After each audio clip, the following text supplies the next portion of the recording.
It's my feel-good breakfast show. It has been 21 years since the dawn of democracy in South Africa, and to mark the coming of age of the nation, Melanie Verwoerd and Sonwabiso Ngcowa travelled across South Africa collecting the life stories of young people born in 1994. These born frees relate their personal journeys, dreams and hopes for the future of the country. And with us in studio to tell us some of the stories, author Melanie and Sonwabiso, and two born frees profiled in the book, Ngcowa and Yonela. Welcome. Thank you. Thank you. Now, Melanie, you at the age of 20 married the grandson of apartheid architect Hendrik Verwoerd, and it was Madiba himself that told you use your name and your voice for the greater good. Can you tell us more about this book and what you hope to achieve by sharing the stories of these born frees? You know, it is very much that meeting that I had with Madiba in 1990 really moved me and has been determining the road that I've walked ever since then.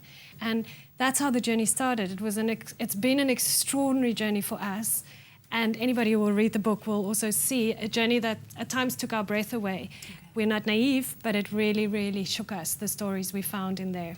So one of the 21-year-olds you chatted with is Yonela.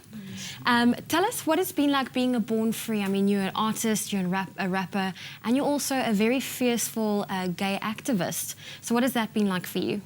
I think we have entered also our own struggle. It's not that we are actually free. We also have a struggle that we need to fight ourselves free from.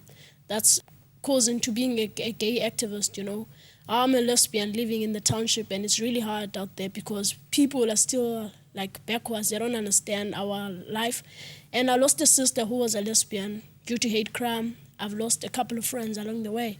So I don't see anything free at all. Besides that, we just now can move around. But then, we're still trapped. It's our struggle that we need to escape from. That's true. And Ngcowa, what has it been like for you being a born free and you raising a 1-year-old daughter in South Africa? Well, so far for me, compared to Yonela, it's been good. Being born in 94 is quite a thing, of course, and being called a born free. For me, I've been living in different environments or communities, if you can say. So raising my 1-year-old in a comfortable, clear, more proper environment for her has been a beautiful thing. And yet for me, I have struggled my own little battles, but I think I've gained my freedom and I'm living within my freedom. Well, is there anything that you've learned throughout this journey writing this book? Oh, so much, so much. You know, I think suddenly we saw that there were certain strands developing. I mean, some of the things that really shocked us was the absence of male figures in almost all of the young people's lives, the brokenness of their family lives. And that was quite shocking to us. And secondly, also the incredible struggle that these young people are still facing on a daily basis to get a proper education. It's there, but it just seems so inaccessible still for many young people.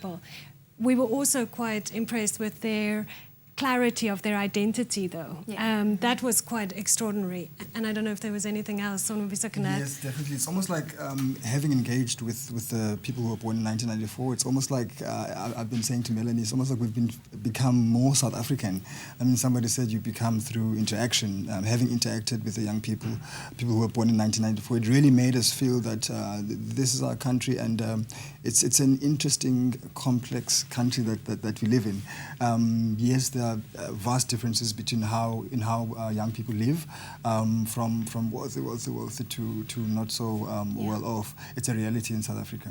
So it really brought us closer to the country that we live in. And we do have one young male who's from Rwanda who's been living in South Africa since the age of 2. Okay, so he's also featured in the book. He's also featured in the book, yes. Yeah, there are 22 stories, or 22 young people featured in the book. And I think it's such a vast variety of young people in there.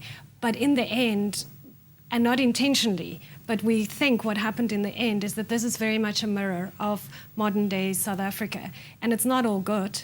There are some good bits in it, but it's also quite sad bits. And maybe one of the things we should mention is that the first story in the book is Jenna Lowe's story, who very sadly passed away last Monday. And, so we also wanted to honor Jenna, and we interviewed her last year, 3 weeks before she had the lung transplant.